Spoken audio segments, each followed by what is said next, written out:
Taiwan, I'm Jaime Ocon with news from here in Taiwan and around the world.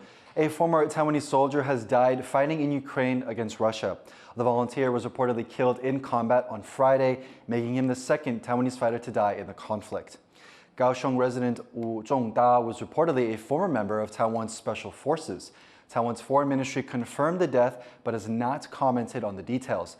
Another Taiwanese volunteer fighter, Jonathan Zeng, was killed in combat in Ukraine in 2022. It's estimated that there are 6 Taiwanese volunteers currently fighting in Ukraine. Recent satellite images show what could be a new Chinese aircraft carrier. These images taken on October 23rd show a vessel with a large flat deck under construction in Guangzhou, China. Analysts say it could be a new aircraft carrier, but nothing has been confirmed so far. China currently has 2 operational aircraft carriers, with a third, the Fujian, finishing up sea trials. Taiwan's Defense Ministry is reporting 27 Chinese military aircraft operating around the country within a span of 24 hours. 14 of those aircraft flew closer to Taiwan, breaching its Air Defense Identification Zone, or ADIZ. This is not sovereign airspace, but the military uses the zone as a defensive buffer. Taiwan says it deployed its own aircraft and missile defense systems to monitor the activity.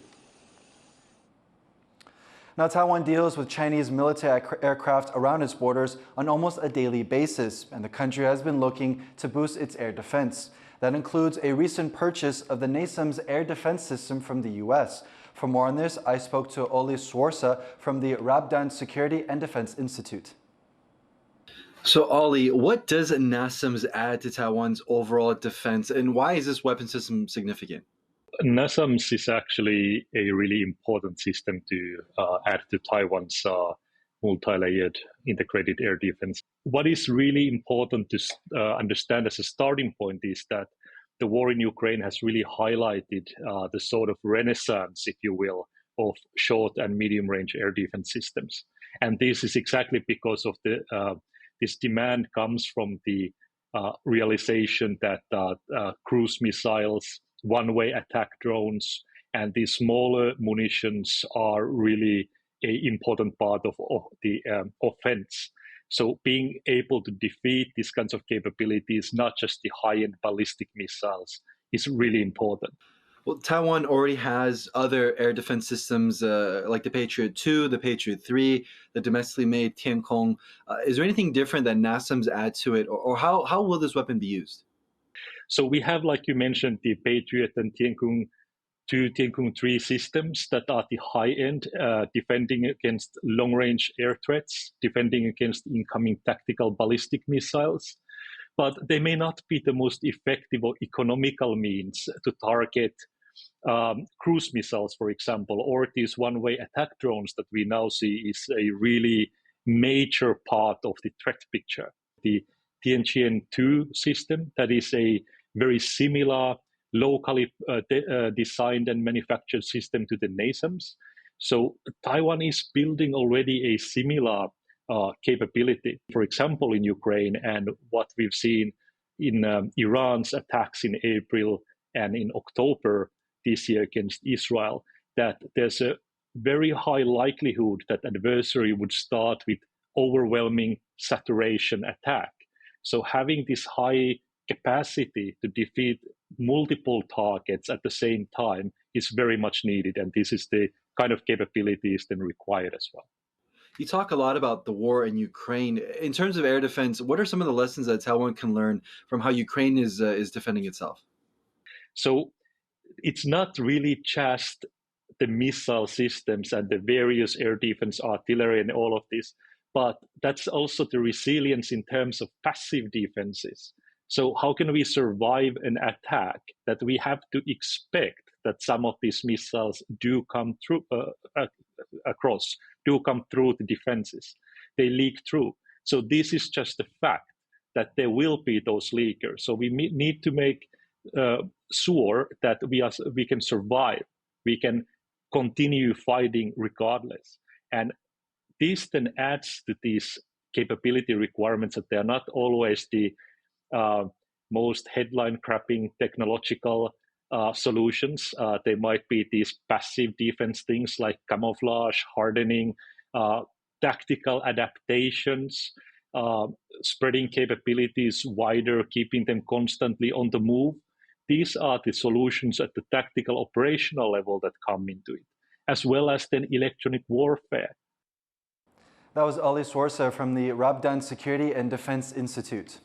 At least 200 people are dead and dozens are still missing in Spain's Valencia region after the worst flash floods in 3 decades. Harrell Hughes reports.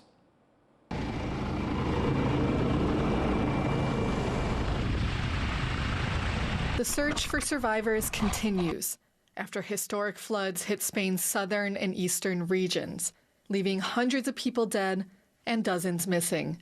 Meteorologists say a year's worth of rain fell in just 8 hours, flooding homes, collapsing bridges, and triggering landslides that swept through cities, sending cars, trees, and debris down the streets.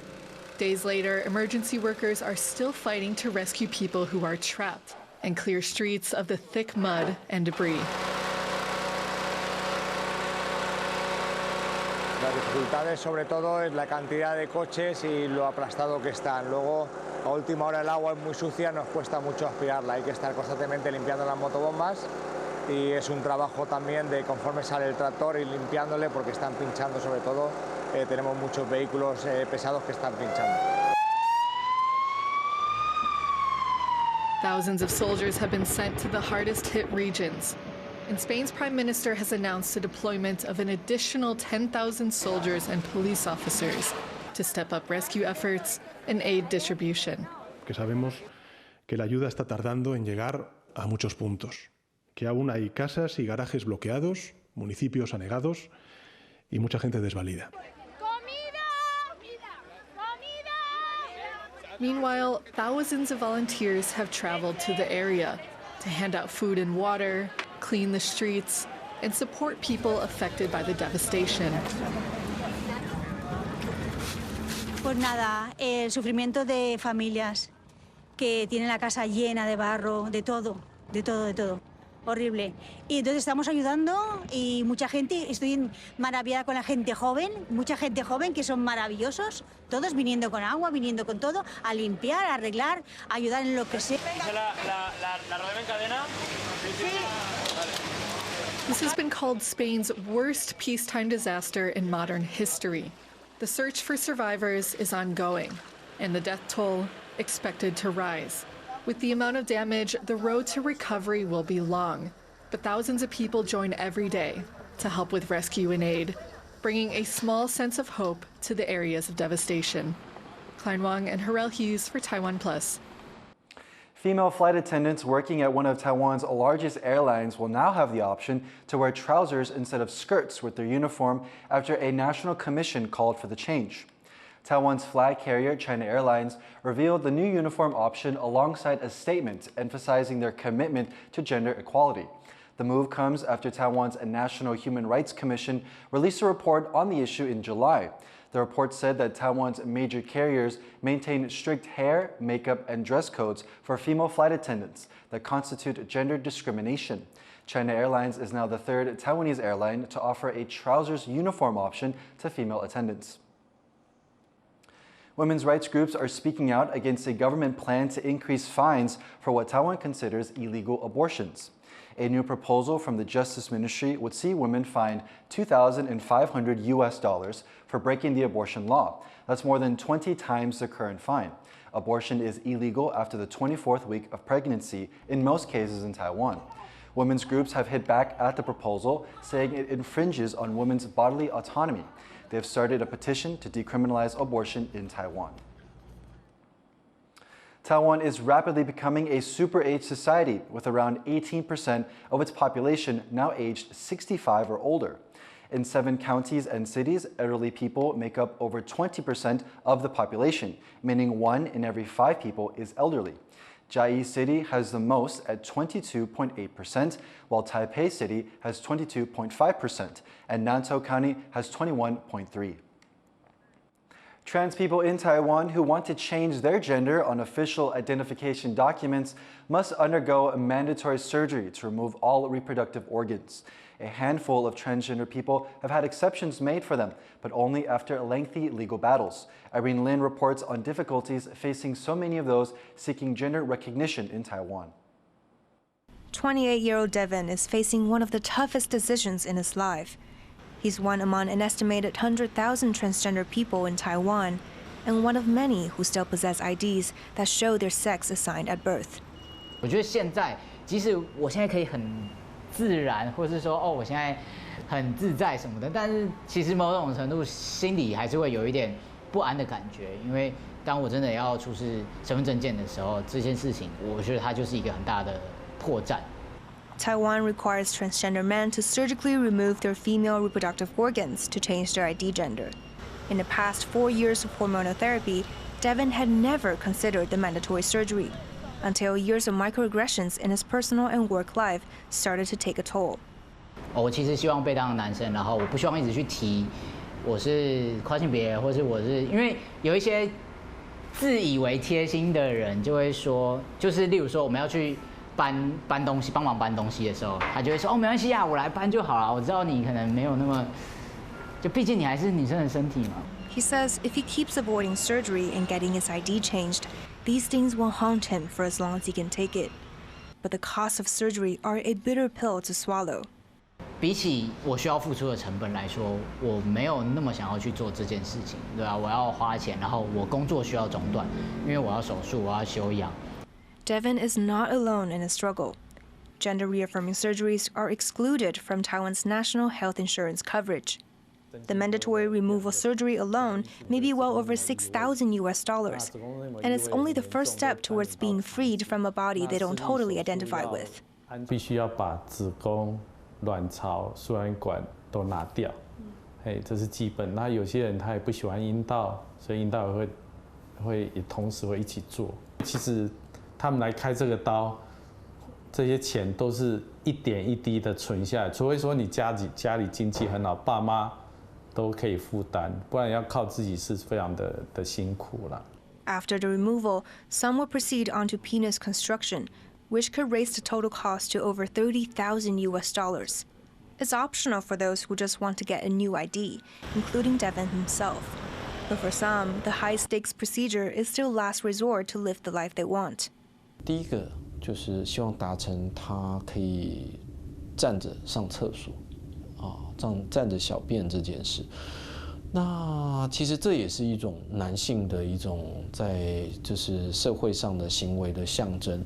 我们也希望可以达到，就是可以让他做到有性交的能力。My gender is my choice. Since 2019, there have been legal efforts to challenge the surgery requirement. Devin says he will love that for himself and those who also cannot afford the procedures. But the community has some concerns. 需要手术的人，他们可能会担心，如果免术换证出来之后，会不会就没有医生要动手术？或者是家人可能也会反对。啊，你不用手术，你就可以去换证了，你现在干嘛要动这个手术？那个门槛会变高。 Transgender people have diverse ways of expressing their gender. Some change their physical appearance, such as by growing facial hair. Others through body modification, and still others through legal pursuits. None are easy. But ensuring the right to decide one's gender and bodily autonomy is ultimately their shared goal. John Su and Irene Lin for TaiwanPlus. Thank you for watching What's Up Taiwan. Finally, we leave you with images from the UK's International Cake Show, showcasing impressive creations like a life-size English queen and a Roman sea god. I'm Jaime Ocon. Take care, and we'll see you next time.